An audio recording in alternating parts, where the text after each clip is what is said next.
बड़े बेआबरू होकर तेरे कूचे से हम निकले, बहुत निकले मेरे अरमां मगर जरा कम निकले। वो जो बांग्लादेश के फैंस थे जो 70 पर 6 गिरने के बाद स्टेडियम से बाहर निकलने लगे थे, ये उन्हीं के दिल की बात है जो अपनी टीम को लानत मलानत भेज रहे थे कि लानत है ऐसी टीम पर जो नीदरलैंड के सामने 70 पर 6 गिरा ले गई। मतलब बांग्लादेश एक जमाने से क्रिकेट खेल रही है और एक जमाने से लगातार अपनी फाइटिंग स्पिरिट के लिए जानी जाती है, जिसके फैंस इतने इंथुजियास्टिक होते हैं कि वो अपनी टीम को सपोर्ट करने के लिए दुनिया के अलग अलग हिस्सों में जाते हैं। लेकिन जब उनके प्लेयर्स आपसी पॉलिटिक्स में उलझ जाते हैं और टीम की देश की परफॉर्मेंस की जगह इंडिविजुअल कहानियों को बढ़ाने लगते हैं, जब 9 नंबर का बल्लेबाज टीम का सेकेंड हाईएस्ट स्कोरर बनता है, तो फिर फैंस यही कहते हैं यार लानत है। बांग्लादेश नीदरलैंड से हारकर वर्ल्ड कप से बाहर हो गई है और इस हार में फैंस की मायूसी है। वो हजारों फैंस जो स्टेडियम में थे, उनकी बेबसी दिखाई पड़ रही थी जब वो सामान पटक पटक के वहां से बाहर निकल रहे थे। बांग्ला टाइगर्स को ये मैच हमेशा याद रहेगा क्योंकि ये one of the biggest disappointment in Bangladesh cricket history, और इस मैच के साथ वर्ल्ड कप की सारी उम्मीदों पर पानी फिर गया। और ये जो thank you tata bye bye या लानत वाली बात है, ये इस लानत के पीछे वजह है। नीदरलैंड वो टीम है जिसके पास पूरे देश भर में मिला के केवल 7,000 क्रिकेटर है।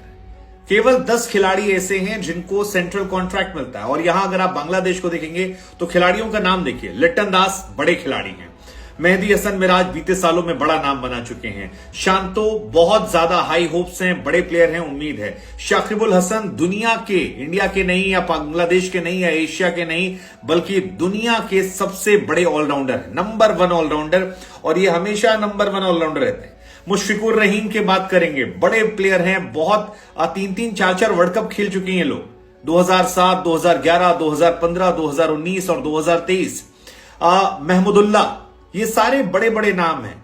और इतने बड़े नामों के बाद भी अगर आप उस देश से मैच हारते हो जिसके पास खिलाड़ी बमुश्किल से मिलते हैं, जो पूरे साल क्रिकेट भी नहीं खेलता है, जिसके खिलाड़ी आउटडोर क्रिकेट प्रैक्टिस नहीं करते हैं, वो इंडोर प्रैक्टिस करते हैं बंद कमरों दरवाजों के बीच में, और केवल वीकेंड को जब उनकी छुट्टियां होती हैं तब जाकर खेलने जाते हैं, जिनके पास पूरे टीम में 15 खिलाड़ियों को सेंट्रल कॉन्ट्रैक्ट नहीं है, कोई पिज्जा बेचता है, कोई कहीं कुछ काम करता है, वो टीम आपको आती है और 70 पर 6 आपकी बैटिंग गिराती है।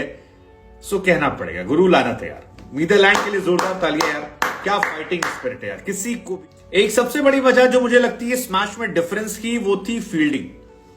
नीदरलैंड की फील्डिंग वर्सेस बांग्लादेश की फील्डिंग। बांग्लादेश ने एक आसान सा कैच, लिटन दास ने, आसान नहीं कहूंगा लेकिन एक कैच स्कॉट एडवर्ड का ड्रॉप किया, एडवर्ड का कैच ड्रॉप हुआ, एडवर्ड ने उसका पूरा फायदा उठाया और अपनी टीम के या कहीं मैच के हाईएस्ट स्कोरर रहे, 68 रन ठोक दिए और रिकॉर्ड पर रिकॉर्ड ठोक दिए एडवर्ड। इसके साथ ही नीदरलैंड के लिए सबसे ज्यादा रन बनाने वाले प्लेयर बन गए, 15 बार वो अर्धशतक मार चुके हैं और अब तक किसी भी प्लेयर ने नीदरलैंड से आकर 15 अर्धशतक नहीं लगाए। उससे पहले रियान टेन डेस्कॉट थे जिन्होंने केकेआर से खेला था और काफी नाम कमाया था एक जमाने में अपने एवरेज को लेकर, वो 14 शतक मारे हैं। टॉम कूपर, मैक्स ओडुडिया, ये बाकी जो हैं ये 10-11 पे हैं। लेकिन उस कैच का फायदा इतना जबरदस्त मिला कि पूरा मैच पलट गया। और उसके बाद नीदरलैंड को जब वही फील्डिंग आई, आप याद कीजिए शांतो कैच, शांतो 9 रन पर खेले थे, बॉल आती है, लगती है और 0.62 सेकेंड का डिफरेंस होता है जब वैन वीक उन्हें कैच पकड़ लेते हैं। गजब का कैच।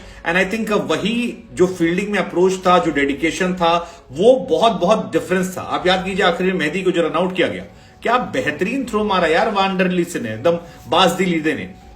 मतलब आपका अप्रोच अलग था, विकेट कीपर के पीछे से आना, बॉल उठाना और सीधे एकदम देख के गेंद टप्पे पे मारना और उससे विकेट निकालना। I think that was outstanding इसी फील्डिंग के दम पर। एंड हमें आपको जानकर हैरानी होनी चाहिए कि इस मैच में कि जब फील्डिंग का स्टेटस निकल कर आता, सो नीदरलैंड वो टीम है जिसने 32 कैच पकड़े और अब तक केवल 5 कैच ड्रॉप किए हैं, तो उनका रेशो जो है दैट इज 86%, जो बाकी सभी टीमों से ज्यादा है। मतलब पाकिस्तान भी इस बीच फील्डिंग अच्छी की है, इंडिया अच्छी की है।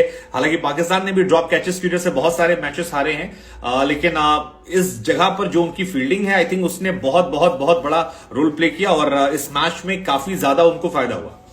अब अगर स्कोर बोर्ड की बात करें तो इस मैच में नीदरलैंड ने टॉस जीता। शुरुआत बहुत खराब रही, लेकिन बाद में रिकवरी बड़ी अच्छी रही और चाहे बैरेसी की बात की जाए या फिर बाकी खिलाड़ियों की बात की जाए, खासतौर पर एडवर्ड की बात की जाए, उन्होंने संभाला।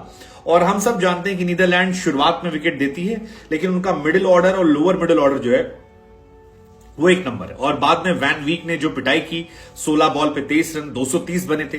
229 बनने के बाद ही मैंने कह दिया था कि अब ये टीम लड़ सकती है, बिकॉज 229 रन इस टीम के लिए काफी है। ये टीम वो है जिसने साउथ अफ्रीका को पटका था और जब स्कोर बोर्ड में ठीक ठाक रन होते हैं तो ये टीम थोड़ी डोमिनेटिंग हो जाती है। हमने पहले भी देखा था और इस मैच में भी दिखाई पड़ा। और एडवर्ड या बाकी जितने प्लेयर थे, उनकी पारी को इन्होंने यूटिलाइज करना शुरू किया। इनके पास गेंदबाज ऐसे हैं और ऑल्सो इनकी फील्डिंग, जिसकी हम बहुत तारीफ कर रहे हैं, वो चढ़ती है।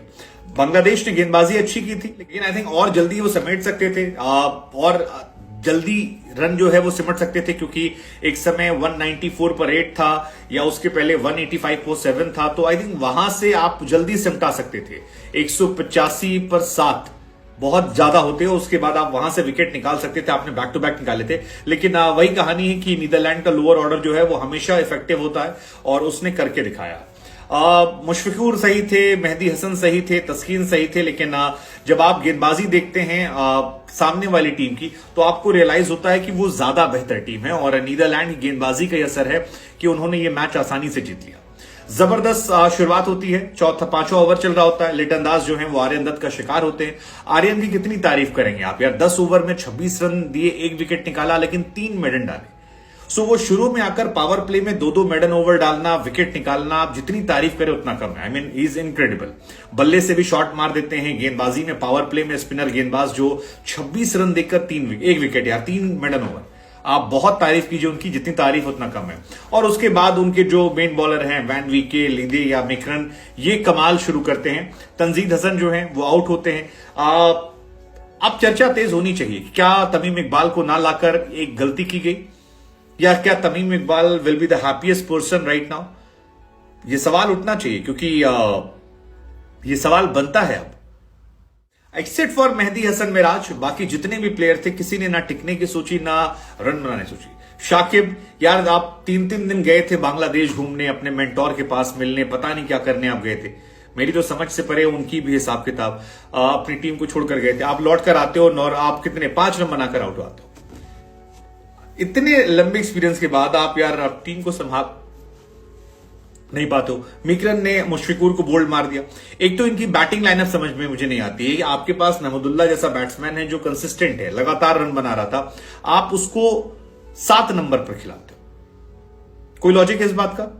मतलब आज भले ही उन्होंने 20 रन बनाए हो, बट जब तक वो खेल रहे थे तब तक मैच खत्म हो चुका था। और यही वजह है कि मैच जो है आप 87 रन से हारते हो। बहुत बहुत डिसअपॉइंटिंग। आई थिंक इस मैच के बाद बांग्लादेश अपने आप में देखेगी और बहुत डिसअपॉइंटिंग है। मतलब एक अच्छी टीम यार, आप अफगानिस्तान को देखिए कितनी जल्दी राइज कर लेगी। आप बांग्लादेश 2007 में यार आप इतना अच्छा खेल रहे थे, आपने इंडिया को 2007 में हराया था। आपके पास प्लेयर्स हैं, आपके पास बोर्ड है, आपके पास अपनी खुद की लीग होती है और आप चले जाते हो।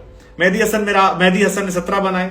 पूरी टीम ने कोशिश की। उसके बाद तस्कीन ने 11, मुशफिकुर ने 20 और फिर मैच जो है वो खत्म हो गया। और पॉल वैन मिकन जो है, इन्होंने 4 विकेट निकाले and I think he was the hero. Paul van Meekeren जो है मेरे लिए वो हीरो थे। जबरदस्त बल्लेबाजी, जबरदस्त गेंदबाजी और